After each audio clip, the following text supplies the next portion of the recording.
Sir मेरा question ये है कि हम लोग अगर कोई भी काम प्री प्लान्ड है, सब कुछ टाइम मैनेजमेंट करके चल रहे हैं, बट उसके बावजूद भी कोई काम आ जाता है बीच में, तो हमारा जो हमने टाइम मैनेज किया है किसी और काम के लिए, सर वो तो ख़राब हो गया ना, तो उससे कैसे डील करेंगे?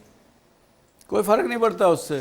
अब यहाँ पे हम बात कर रहे हैं, यहाँ पे अभी अचानक बिजली चली गई, 10 मिनट बिजली नहीं आई, हम 10 मिनट लेट हो गए, लेकिन उसको कई रास्ते हैं उसके। या तो मैं अपनी बात जिसको कहने के लिए मैं 25 मिनट लेने वाला था, मैं 15 मिनट में ख़त्म करूं, क्वेश्चंस कम पूछूं, कुछ ना कुछ करूं, या मेरी अगली जो अपॉइंटमेंट है उसको मैं बोलूं भैया मैं 10 मिनट लेट हूँगा, तो उसका हल निकलता है। एक्सीजेंसीज हमेशा लाइफ में आती हैं, and time management teaches you so many other things. Being honest is also one of those traits. I have seen and experienced many people in life, those who are managing their time well, they are by nature honest people. And I know one of such person, Sri Ram Prasad Poddar.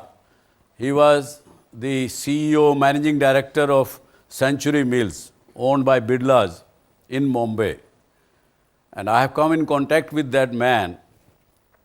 Old man, when he was even 80 years old, मैंने कभी उसको, मैंने क्या, किसी ने भी किसी function के लिए बुला लिया, शादी के समय में बुला लिया, 8 बजे शादी का समय, वो 8 बजने में 1 मिनट पे वहाँ पहुँच जाएंगे, जबकि होस्ट अभी तक दरी बिछा रहे होते हैं। In his leadership he was such a honest man that century mill was country's top most textile unit in that time. His products were superb. His production was par excellence. So many awards they used to get. And when he died, we were all there, I was there, he didn't even leave a house for his wife.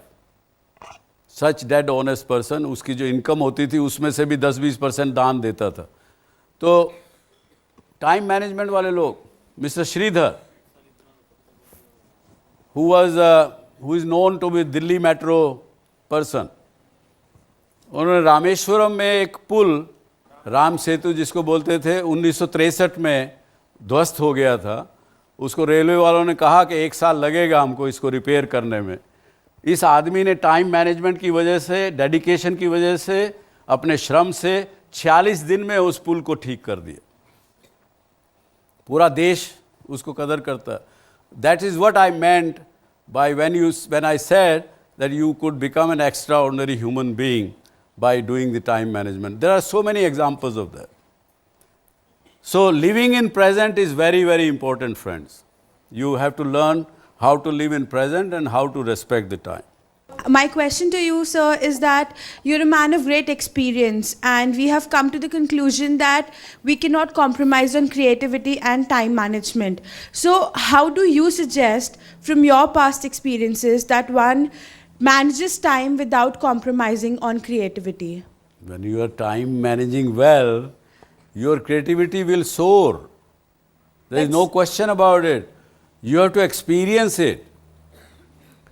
I mean, the creativity is your talent, which is inside you.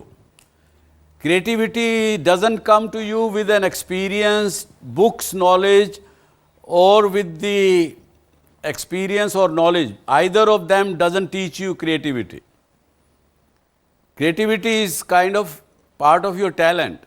And I have posted on my site, DSC website, you can take out the type of talents what we have. I have identified and put there the talents. And you will find the creativity is part of that. If you know that this is the time you have to do your creative work, I'm sure you will be able to manage it. आपने कहा था कि अगर हम time management करते हुए चलेंगे तो हमें अपने काम में कभी स्ट्रेस नहीं होगा, पर ऐसे कैसे हो सकता है सर? क्योंकि सर अगर मान लो, करके देखिए सर मैं एक सिचुएशन बता दूं. अगर मान लो मैं एक रिपोर्टर हूँ, मेरे को 2 स्टोरीज दी गई है कि जो एक ही टाइम पे मुझे करनी है, तो उस चीज़ को मैं कैसे मैनेज कर सकता हूँ? और उसका मेरे को स्ट्रेस हमेशा रहेगा, चाहे मैं एक स्टोरी कवर कर रहा हूँ, कि मेरे को दूसरी भी करनी थी, वो कैसे करूँगा मैं? इस हिसाब से तो कि टाइम मैनेजमेंट करते हुए हमें स्ट्रेस तो होगा ही. नहीं, कोई ज़रूरी नहीं है. यदि आप ऑनेस्ट हैं, जो कि आप अगर टाइम मैनेजमेंट करते हैं तो आप ऑनेस्ट होंगे। आप ज़रूर अपने एडिटर को जाके कहेंगे कि देखिए जितना समय मेरे पास है उसमें मैं 2 स्टोरी के ऊपर नहीं काम कर सकता, मैं एक पे ही कर सकता हूँ। You give one back, they will manage somehow. You don't take stress, nor be dishonest by accepting both and stress yourself.